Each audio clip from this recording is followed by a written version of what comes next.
चलिए अब मुझे ये बताइए कि आपने त्रिपुरा का जिक्र किया और आप हरिद्वार पर भी आपने गृह मंत्री को चिट्ठी लिखी, अमित शाह को जी। बिल्कुल।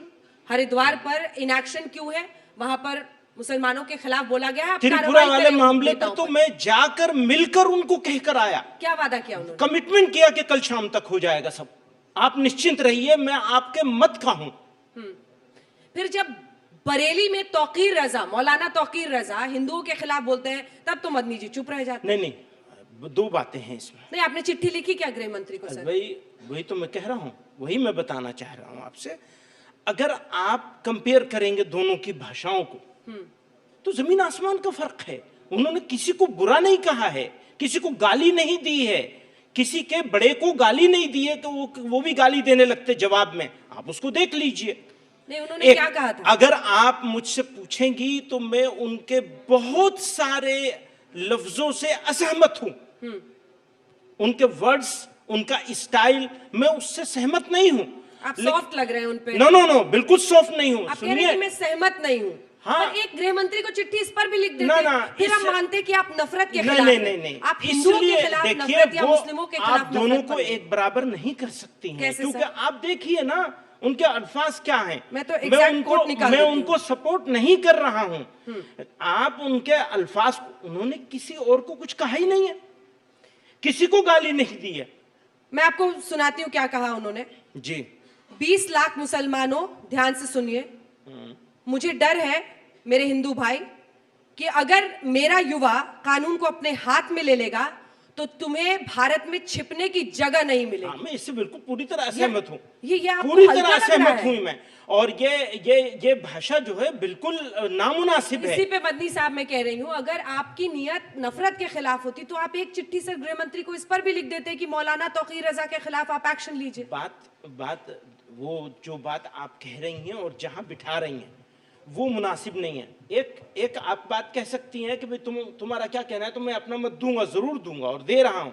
और मैं ये कहता हूं कि इस तरह के अल्फाज जो हैं वो इस देश में किसी कीमत पर गवारा नहीं किए जाने चाहिए, और इस पे जो धाराएं बनती हैं उसके खिलाफ एक्शन होना ही चाहिए। इसलिए कि गलत काम अगर कोई एक समुदाय या समुदाय के लोग, कुछ लोग करेंगे, बात सुन लीजिए, ये कुछ ही लोग हैं, ये भारत नहीं है।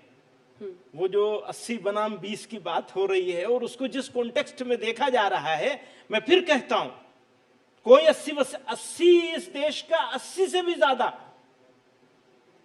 सहिष्णुता, टॉलरेंस, शराफत, दूसरे को बर्दाश्त करना, भाईचारगी, इसमें मेरा देश दुनिया के दूसरे हिस्सों से आगे है। आप इसको पड़ोस पे मत रखिए, ना पड़ोस जैसा इस देश को बनने देना है। लड़ाई ये है, ये लड़ाई नहीं है कि कौन समुदाय होगा कौन होगा। तो अगर मौलाना साहब ने भी कोई बात कही है, जैसा कि आप बता रही हैं, ये वर्ड्स मैंने अभी नहीं देखे थे, अभी आपसे सुने हैं, तो आप बता रही, मैंने उसको सही माना है और मैं उसको कंडेम भी करता हूँ। ये भी कहता हूँ गृह मंत्री को चिट्ठी को, गृह मंत्री एक चिट्ठी लिखेंगे गृह मंत्री को।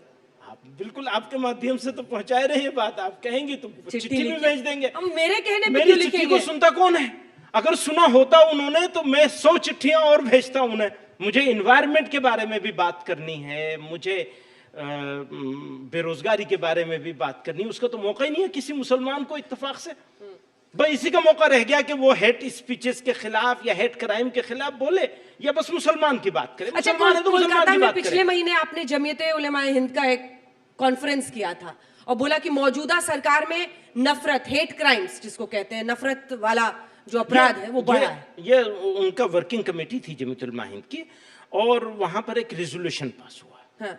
और उस रेजोल्यूशन में ये कहा गया है कि मुल्क में हेट क्राइम भी बढ़ गए हैं, और हेट क्राइम को काउंटर करने की जो जिम्मेदार एजेंसियां या जिम्मेदार लोग हैं, उन्होंने आंखें मूंद ली हैं, आंख बंद करके बैठ गए।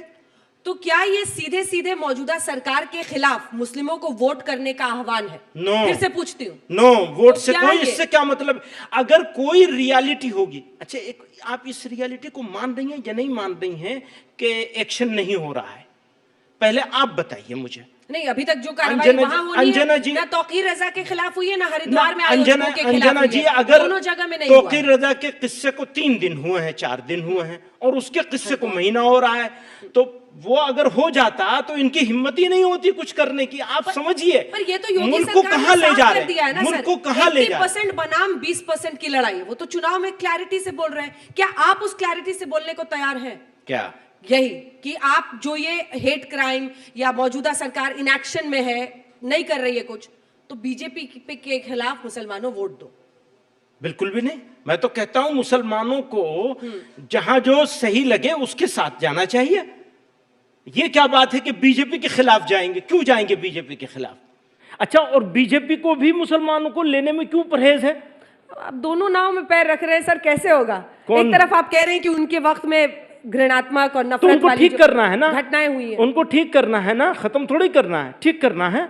हम उनको बता रहे हैं, सुझाव दे रहे हैं। अब आपका प्लेटफॉर्म जो इंडिया का सबसे बड़ा प्लेटफॉर्म है, उस पर बैठ करके भी उनको सुझाव दे रहे हैं कि भाई जो कमिटमेंट किया है उसको कि पूरा बीजेपी करें। के लिए वोट करो। नहीं, जो अगर मुसलमान को समझ में आता है तो उसको भी दे। ये क्योंकि उसको बीजेपी तो कहती है कि हमने ट्रिपल तलाक देखिए, ये जैसी बिल्कुल- कुरीति के खिलाफ इस देश देखिए, में कानून लाया, एक- हम पर विश्वास करो। एक बात है, मोटी सी, बिल्कुल सीधी सी बात है, मुसलमान को कभी भी किसी एक पार्टी को हर हाल में हराने के लिए वोट नहीं देना चाहिए। ये आप तहैया बड़ी नहीं बात कह करना रहे हैं। चाहिए। हाँ, मैं तो हमेशा कहता हूं इस बात को, आज और जोर से कह रहा हूं, अब आपके सामने बैठ के कह रहा हूं कि हम एक पार्टी को हर हाल में हराएंगे। ये क्या बात है? ये अलग बात है। पर वोट बटेगा तो बीजेपी को फायदा होगा, तब तो आप बीजेपी का ही काम कर रहे हैं। हाँ, ये भी आप कह सकती हैं आराम से।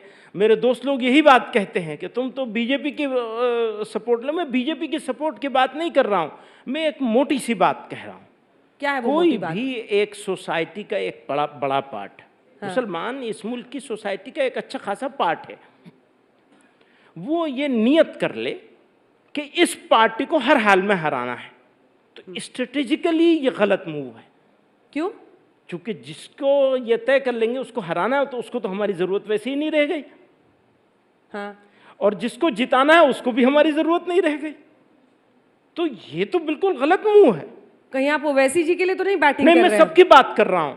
मैं तो ओवैसी जी का, बैटिंग किसके लिए कर रहे हैं भाई सर, ये ओवैसी जी बताइए। के लिए भी, अगर ओवैसी जी ने कहीं कोई अच्छा कैंडिडेट किया है, अच्छा परफॉर्म कर रहे हैं, तो उनको भी वोट दिया जा सकता है। वो एक अच्छे वक्ता भी हैं, अच्छे लीडर भी हैं, अच्छे लॉयर भी हैं, बैरिस्टर हैं। ये अलग बात है कि उनकी बहुत सारी बातों से और उनके बहुत सारे तरीक़ों से असहमति है, लेकिन हम ये भी जानते हैं कि पाकिस्तान की सरजमीन पर जाकर ऐसे ही किसी चैनल पर उन्होंने भारत के लिए जितनी शानदार बातें कहीं, वो भी तारीफ़ किए जाने के काबिल हैं। तो उनको मैं उन्हीं की जगह पे रखता हूँ।